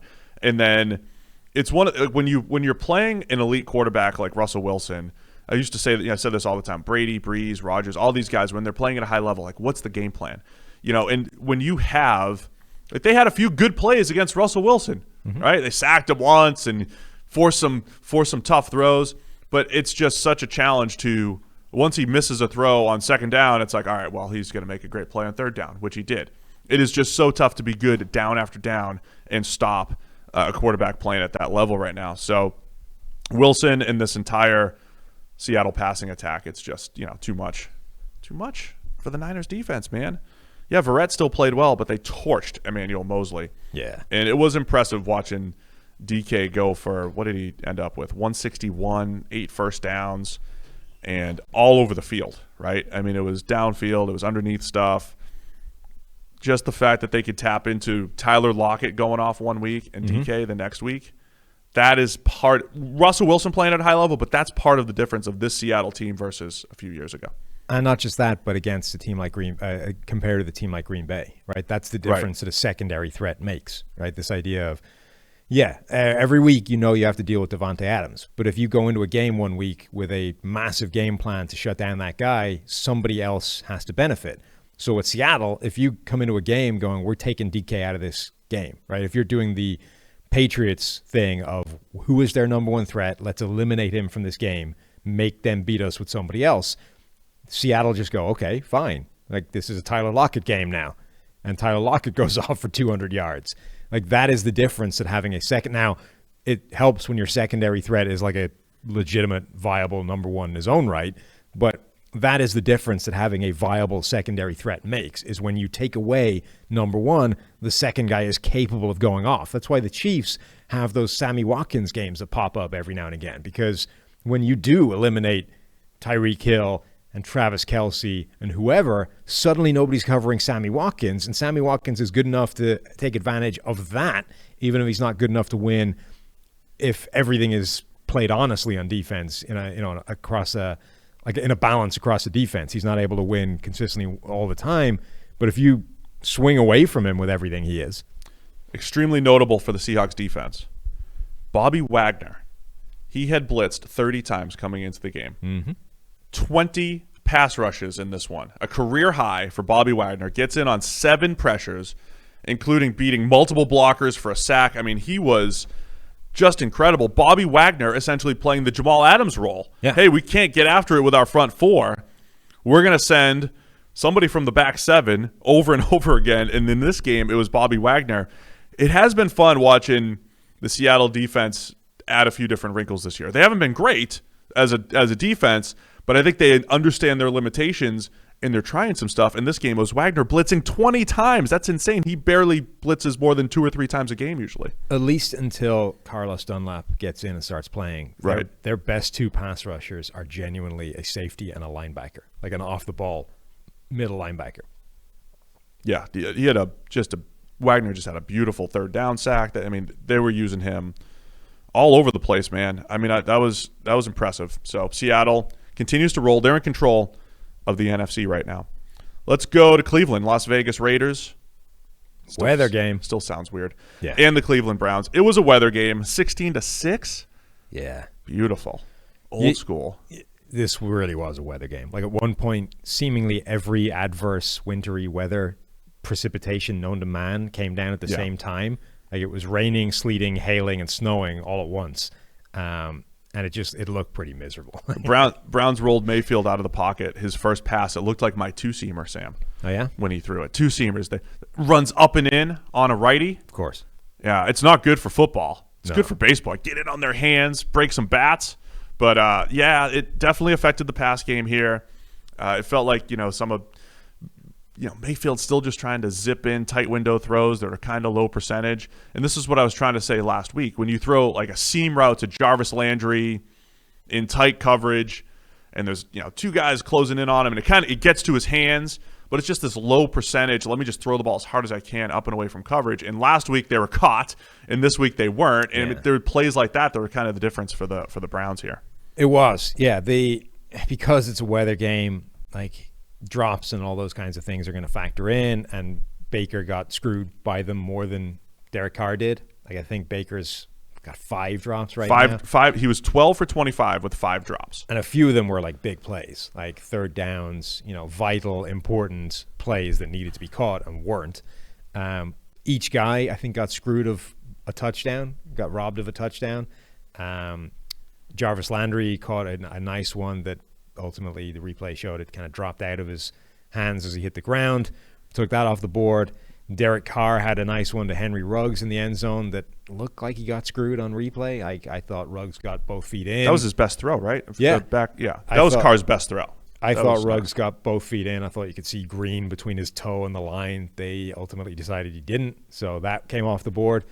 And then it came down to the ground game because crappy conditions, right? And the Raiders were able to do it better despite Cleveland having Kareem Hunt. Just to finish up on Carr, he's probably the guy in the NFL with the biggest discrepancy between PFF grade and just raw stats, because he's got some bad fumbles on there that are showing up in his grades, right, not on the stats. Had a fumble yesterday, had a bad dropped interception, complete misread. So he got away with some stuff. But you mentioned the ground game. Josh Jacobs looked a lot more.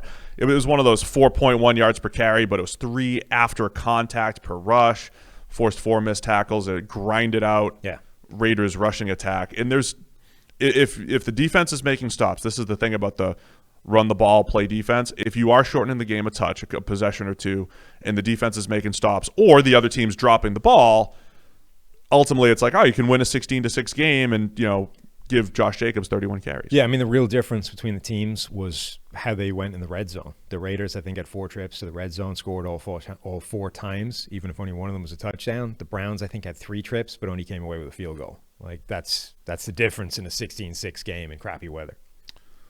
Credit to Jonathan Hankins and Cleveland Ferrell. Top 2 run defenders for the Raiders yesterday.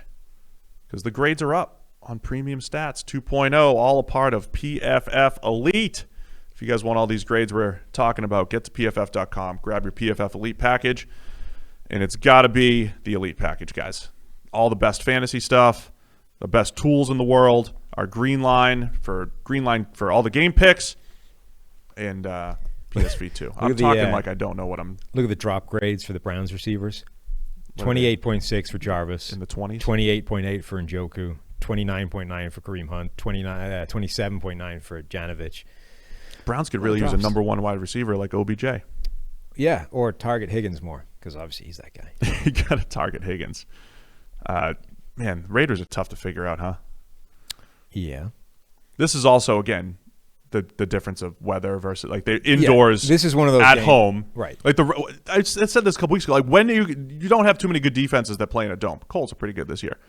The Raiders, now that they have this nice indoor environment, it's so tough to build a good defense. But this is the game that Mike Renner hates weather for, right? Because you look at a game like this and you can't really take anything meaningful from it because the weather just wrecked it so much, right? It was a crappy game, crappy weather. Can. No, it's just bad weather. Good teams can win in any way. No, you got to throw this out. This doesn't mean anything. This game is meaningless. No. All it means is that the Raiders got a nice win on the road in adverse conditions. It's Outside not of that, meaningless. It is not meaningless. Meaningless. Because the best teams still make more plays. Meaningless game. I think this one was a weird one because there was a little bit of luck.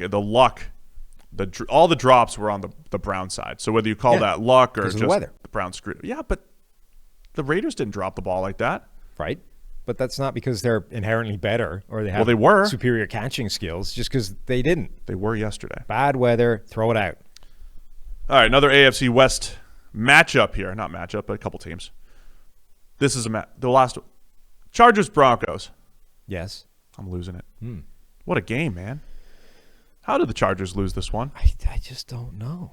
How did they very easily lose 21-point leads like it's nothing? I'm going to steal the stat that was going around, but teams when leading by 17 or more points this season, the Chargers are now 0-3. The rest of the NFL is 52-4. That's amazing. And, I mean, I was watching this. It's like, the Denver just wins this game, and like 5 minutes ago, this was a blowout in the other direction. What? Yeah, it's bad. It's really bad. Justin Herbert threw a pick early on. Great play by Justin Simmons. And then Herbert continues his really solid play, making chunk plays, man. Creating chunk plays. I'm starting to get frustrated by that. Not because, look, I have no ill will towards Justin Herbert. He is the king of unsustainable stats right now, right? He's like, I haven't checked after yesterday, but he was the number one quarterback in the NFL on third down heading into this weekend. He's top 10 again under pressure, against the blitz, on deep passes, like everything that's highly volatile. He's top 10 in the NFL. Trust the despite system. Playing behind an offensive line that's terrible and is hurting him and is putting him in a crappy situation. Right? He is dominating in all of the ways that are incredibly hard to sustain long term. So inevitably, this will come back down to earth. But it might not happen this year, right? You can sustain an insane run of unsustainable play for a season. It's just it's not going to happen next year, right? Think of the season that we shall not mention because I've used it too many times, or 2009 Brett Favre, same thing, right? Outlier year, massive departure from anything either side of it, inevitably going to come back down to earth the next season. But for 2009, it held the entire way right up until the hideous, Sidney Rice interception in the NFC Championship game. The point is, Justin Herbert is not going to sustain playing at this level, but he might sustain it for the entirety of 2020. Just trust the process, man. What is the process? It'll all revert. No, I mean, we have to give credit to it. This is the balance of football analysis. You give credit for great footballing, right? But you also have to have proper perspective when things that are, again, out of the ordinary are probably going to come back down to earth. I think there's a balance there with Herbert. It's a very difficult thing to articulate, trying to credit a guy for doing incredibly difficult things, knowing that it's not a long-term sustainable thing. But it's almost like what I was saying about Stafford earlier, right? I mean, there's at least enough aggressiveness. If you're letting him throw the ball down the field like the Chargers have, right now it's working really well. But even if it regresses a little bit, you're still giving your team an opportunity to flip the field, to create big plays, to tap into Mike Williams' contested catch ability, whatever it might be. Who got out-contested catch by a guy who's 5'9", 180. Over time, it'll be fine. He went 3 for 6 in contested catches yesterday, okay? 50%'s not bad. I'm just saying the aggressiveness, it might, cause a little bit of regression in, Herbert's accuracy and this and that, but the aggressiveness works over time. So Herbert's playing well. That's it. I mean, that's the other thing too. Like, he's a rookie, and you're trying to figure out. I mean, he's right there with Joe Burrow, like we talked about the other day, just from completely different ways. Chargers fans find that insulting, by the way. He's significantly better than Joe Burrow, obviously. He's not. I'm the messenger here. I'm just repeating back what I've been harangued with over the last week. The other thing that's frustrating about him, though, is for as well as he's playing, because the Chargers keep collapsing in all these games. Like, he has genuinely thrown the difference between a bunch of these losses, right? He's got a turnover-worthy play that has caused a turnover, which has been the difference between winning and losing at least 3 games now. Yeah. More? But there's 3 losses that you could say his bad mistake was the difference between. This one, no. I mean, that was That was early on. It was they a were pick. I know, but they were running away with it. Sure, that's what I'm saying, right? Because of somebody else's collapse, you can say if you take away his one error, they win the game. Yeah, this was incredible, man. I mean, the Broncos get back in it with some big runs from Phillip Lindsay. I mean, Drew Lock on the other side. It looked like this should have been the end of people thinking, okay, this is it for Drew Lock, right? Like, he has not shown anything this year. It's not this is it, but No, but I mean, I saw people tweeting about it. I remember thinking it, man, like, they're getting smoked. Like, Drew Lock's had one good game, and it was, a bunch of drops. And, like, I don't know. Like, what has he shown? Justin Herbert shown more within a game than Lock shown over the course of his 15 starts or whatever it's been, 10 starts. Except the one game where he dropped in all these times and nobody caught. Okay, one game from Lock. But I'm saying on a weekly basis, Justin Herbert is far more impressive than Drew Lock, even in this one, even with the comeback here. I think Justin Herbert. And I think the Broncos have some concerns building around Lock in the future if that's what they're doing. Justin Herbert has a 6 big-time throw game, right? Am I imagining that? He's got one game that's like right up, I think has 6 or 5, or he's got one monster game in terms of big-time throws. Yeah, Lock had 5 with 4 turnover-worthy plays. That's what I'm saying. So game. outside of that 5 big-time throw game, Lock had 6 big-time throws for his career. Yeah.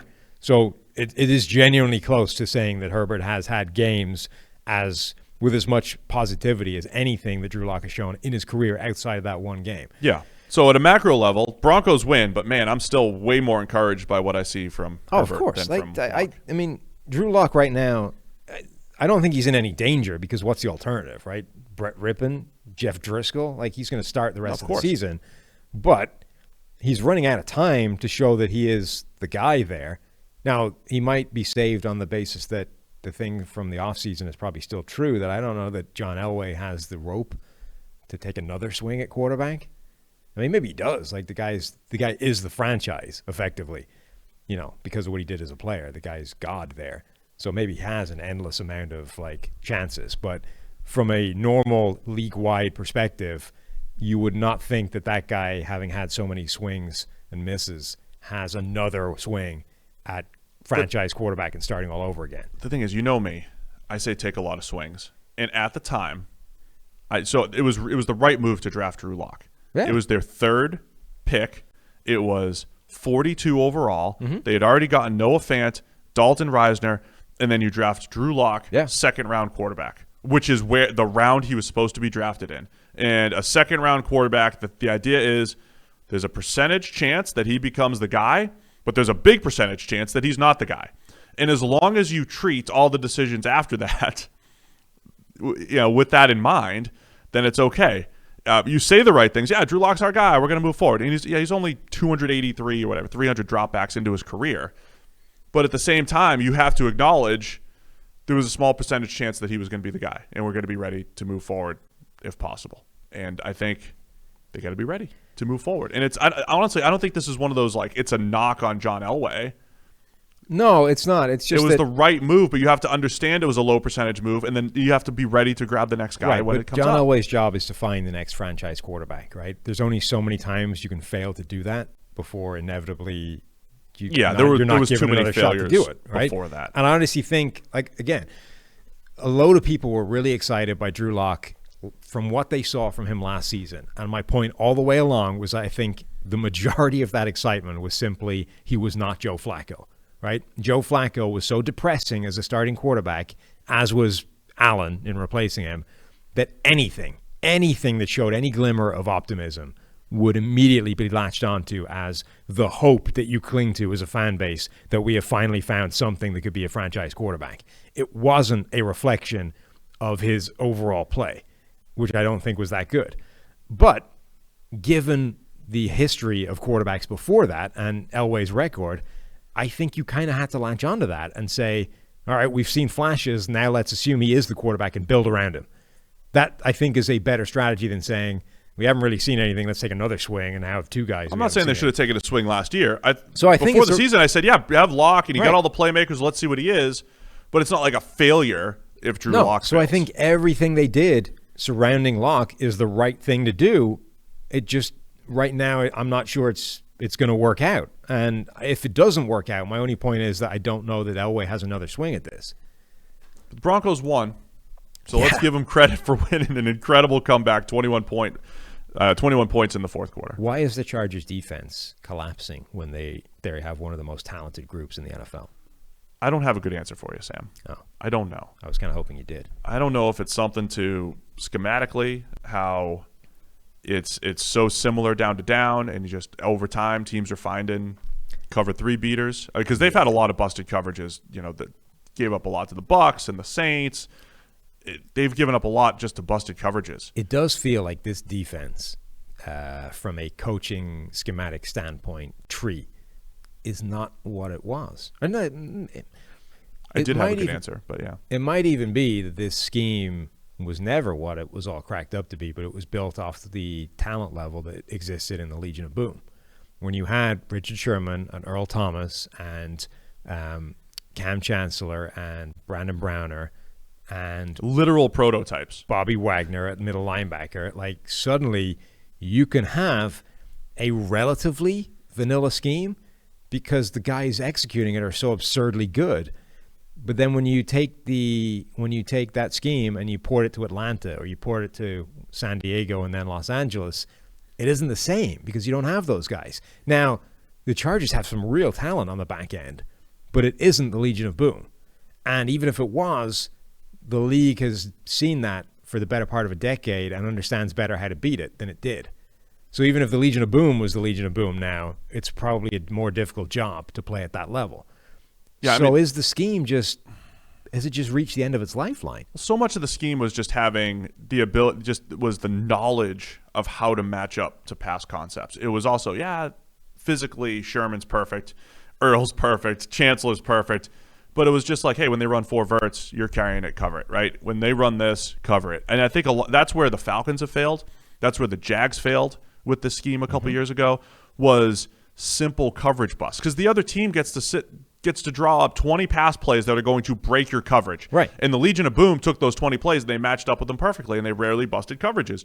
Now, the other team's got those 20 plays, and you bust 5 of them, and those create the big plays. And it's as much just knowledge as it is in reps as it is. But that's why I think physicality. Every defense, every one of these defenses, the Legion of Boom, Cover 3, Tampa 2, like all of these systems that they run almost the same thing the entire time.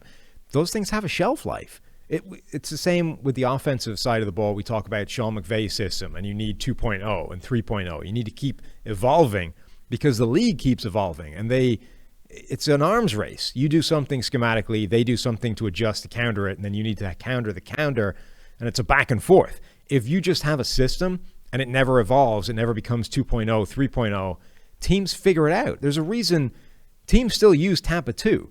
The concept isn't dead. Teams still break it out every now and again, but you can't run it 60 plays in a game because teams understand exactly how to exploit it now. Teams still use Cover 3 all the time, but if that's all you're running, like if you're not mixing it up enough, if you're using it as your baseline and you don't have a bunch of creative adjustments to the things that beat that scheme, you're going to lose. It's an interesting discussion because on the Chris Collinsworth podcast featuring Richard Sherman a couple weeks ago, they debated this, they discussed it. Sherman obviously comes from this defense, right? That's what he knows. I mean, that's what athletes do. Here's what I'm used to. Here's what I know. Therefore, I like it, and that's fine.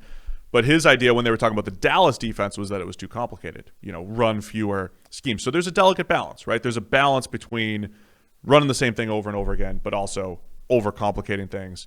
And Chargers have some adjustments to make defensively. 2 more games to get through. Not get through. I don't want to act like we're getting through them. We are excited for them. Sorry, I take it back. Chiefs, Jets, and then the best 23-9 game in history, the Eagles and Cowboys on Sunday Night Football. Really quick, the Jets Trevor Lawrence update. Didn't play. COVID. Thank you, Sam. Got it. College football expert Sam has nailed it. Also this week against Notre Dame, will not be playing COVID due to COVID. Mm-hmm. So you get Well, the good news for the Jets is got out of the way. Got the COVID. Immune now. Maybe. Don't know about that. potentially My immune. people are telling me there's a lot of Got it out of second his system. cases coming through here. And now he gets to hit the NFL having already gone through the COVID I mean, stuff. it's 2 weeks that he didn't get hurt and Also hurt his that. draft status. Can you believe, and well, of course you can believe, the Chiefs covered.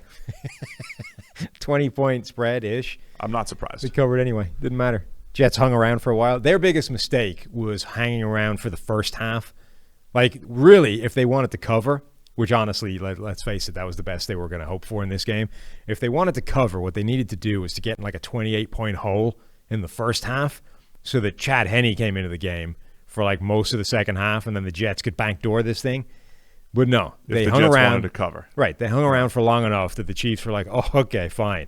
We'll keep everybody out there. We'll start running fake punts on you, and we'll put up 35." My only takeaway from this is Patrick Mahomes. He played great. He's probably QB of the week so far, 92 grade. But some of his touchdown passes are just they're not fair.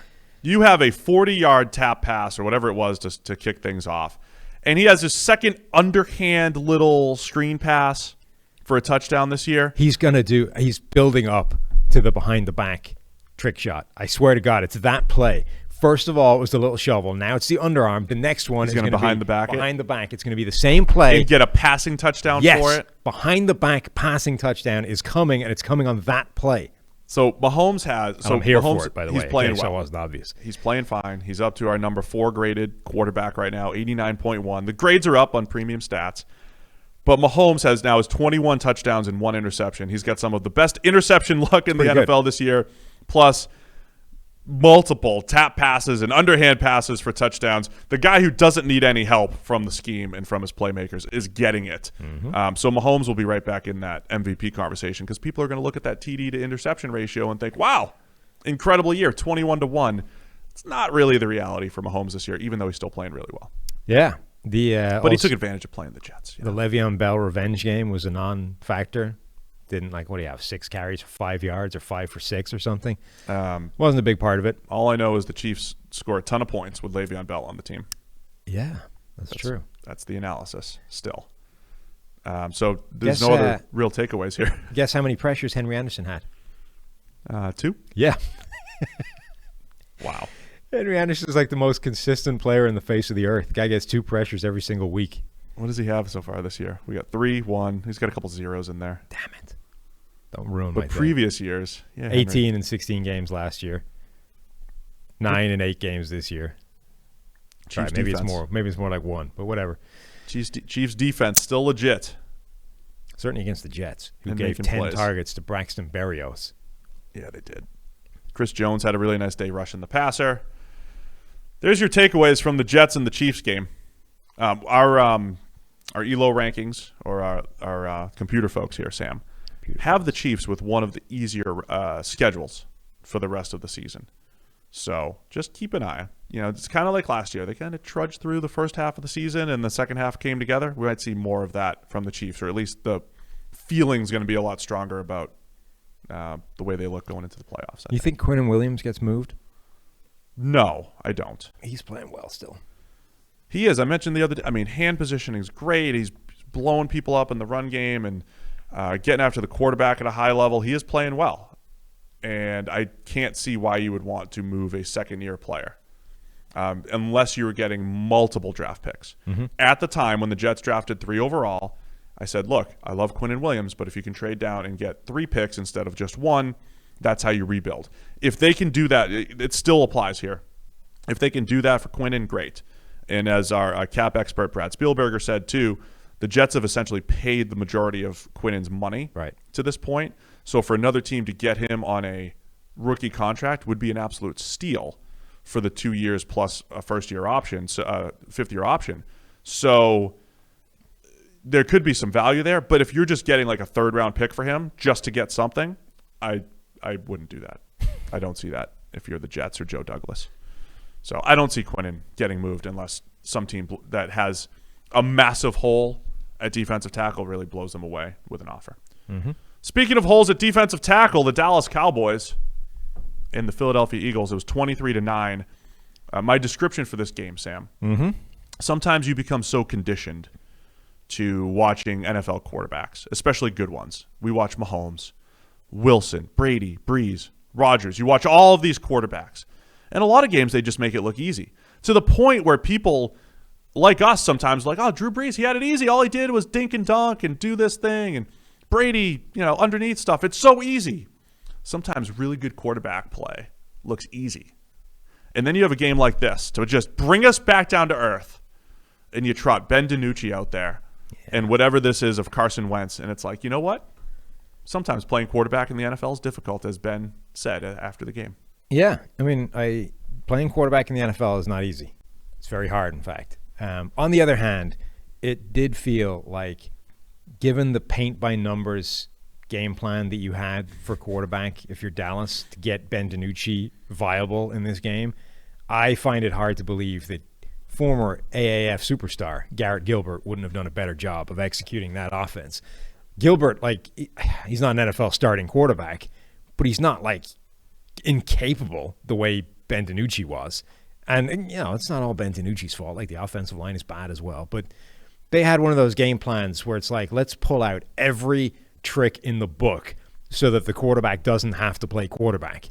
And unlike Kyle Shanahan, who's kind of used to doing that on a game-by-game basis, this was like, let's pull out every trick in the book without really a coherent strategy. Let's just everything you've got on page 87 of the playbook that's a trick to sprinkle in every now and again. That's just the offense today. And it was miserable to look at. Yeah, it was pretty ugly. DiNucci's got an all-timer for grade between the sacks, fumbles, turnover-worthy plays in general. It was rough. Eagles weren't much better with Wentz. Multiple turnover-worthy plays on his end again. It seemed like he had been turning a corner, but you're going up against this Cowboys defense. And again, weather, wind, and Chris made the point, they haven't completed anything beyond 20 yards. It's ugly once you get the ball, you start throwing the ball down there. But it's also part of how you also have to know those conditions and you play to them. So it was just ugly. This is one of the worst. Well, that's the thing. His average at the target was 11 yards downfield in a crazy weather. What are you doing? Right. So that's part of we joke about Drew Brees. All he's doing is throwing the ball underneath. It's he's understanding the game conditions and playing to it. And the Eagles didn't really do that. And because of it, there was a point the Dallas Cowboys were winning. Deep into the game. Yes. And it just, how are the Cowboys winning with this, 2006 Rex Grossman-like performance from DiNucci when Grossman had 0 passer rating in that one game. DiNucci didn't throw a pick, which is just amazing. Unbelievable because he threw the ball to the Eagles a lot. Yeah, he really did. But that's that. I mean, the Eagles ultimately took care of business and won 23-9. What are they now? 3-4-1? Yeah. Controlling that division. Oh, yeah. Commanding lead. Still a game back from the Rams. Half a game, I guess. Yeah. I'm a little disappointed Brandon Graham only finished with one sack in that game. One sack. And I appreciate all you listeners. I appreciate all you guys. But the good news is, halfway through the season, he's got 7. So, that's... Yeah, but in classic Brandon Graham, he's due for 40 more pressures and 2 sacks the rest of the year. Yes. I mean, he now has 8 games remaining to get you 3 sacks. Mike Garafolo tweeting, it's a very underrated story that Brandon Graham's having a career year here. And he's really not. He's just, the sacks are happening. Yeah, a career year in sacks, which is... Come on, Garafolo. I'll send you a little note. I'll send you an invite to the link. We are talking about Brandon Graham in his career year. Because it's relevant for lunch. It's 10 years of regression all happening right now as Brandon Graham creeps toward his 15-sack season and lunch. If he gets to 15, I want dinner. What? I think that's part of the deal. No. Just added it in. Eagles take care of business. They're in first in the NFC East. That's it, man. Monday Night Football is the Bucs and the Giants. We previewed that on our preview episode. Go back and check it out. Should be a good one. I'm excited for this. Maybe not. I think it'll be good. Next week, Bucs and Saints. There will be some good ones next week. We'll be here on Thursday to preview all of the action. Guest is TBD. I don't know if we'll have a guest. It might just be us. Wow. So just tune in for Steve and Sam. I mean, after all, we're the straw that stirs the drink over here, Sam. The straws, as Reggie Jackson would say. That's it for us today, guys. Appreciate everybody tuning in. We'll see you guys Thursday, previewing Week 9. Thanks for watching the PFF YouTube channel. And if you want to subscribe, all you have to do is push the button. Don't forget everything you get. A little fantasy, push the button. A little green line for the gambling aspects of the game, push the button. College football, push the button. The YouTube channel from PFF.